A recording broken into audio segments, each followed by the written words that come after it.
My name is Dominik Molitor. I am Assistant Professor of Information Technology and Operations at the Gabelli School. Today I'll tell you a little bit more about the recently published paper in the Journal of Management Information Systems on measuring the effectiveness of location-based pull advertising and interface design. And this is motivated by the growing importance of smartphones in our daily lives. It's the first truly personal device, which is of course very important for us and as users, but also for firms, because there's now of course, different ways of interacting with customers.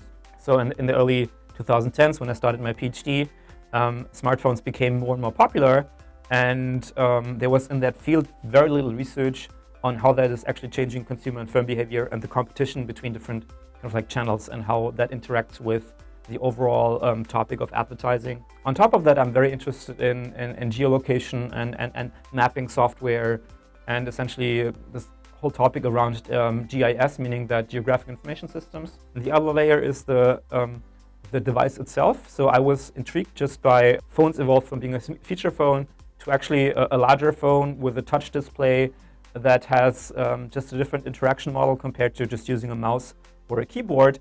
And that also intrigued me of figuring out more how we as potential consumers on one side, how that is changing our behavior, and what it then also means down the road for firms, for advertisers, which new business model can exist on top of that, and how that shapes essentially the business landscape. In our case, it would be you take out your phone, you open a certain app similar to Groupon, and that app is directly tapping into the phone's location based on GPS and presents offers to you that are really close by. The first approximation would be you just show those that are close by. And the second, of course, the second dimension is, how much does it matter that you show offers that are based on the actual location in an ascending order? And in order to test that, we collaborated with essentially a location-based advertising company in Europe that has a dedicated app, which is similar to Groupon. So you download the app, by default, it tracks your location if you want to, and then you get offers based on that location.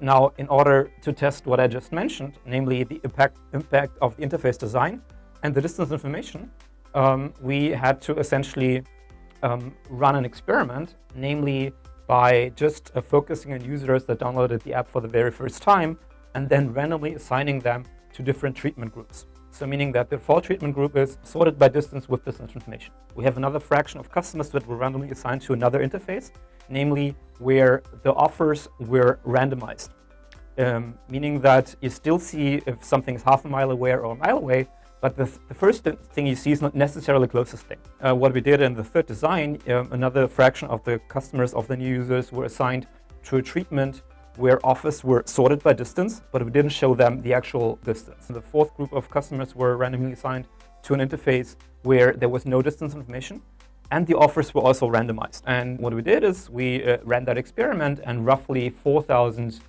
different consumers participated in that, and they generated over a time frame of 2.5 months, roughly 400,000 observations. We essentially find that consumers prefer to see a distance-based ranking, but it's not as important to see if distance information is already available, conditioning on the ranking is distance-based. Now, when it comes to the locations or the retail stores that participated, we found that when you look into the differentiation between stores in the rural area, stores in the suburban area, and stores in the city centers or downtown areas, and here we see that in rather rural or suburban areas, the likelihood of responding to those offers is a little higher. It doesn't really matter if an offer was on average shown first, second, third, or fifth. There's no significant difference in the click rates between those essentially positionings on the screen in those treatment groups where offers are randomized, which means that consumers are actually reading what the content is about, and then they're choosing those that are closer.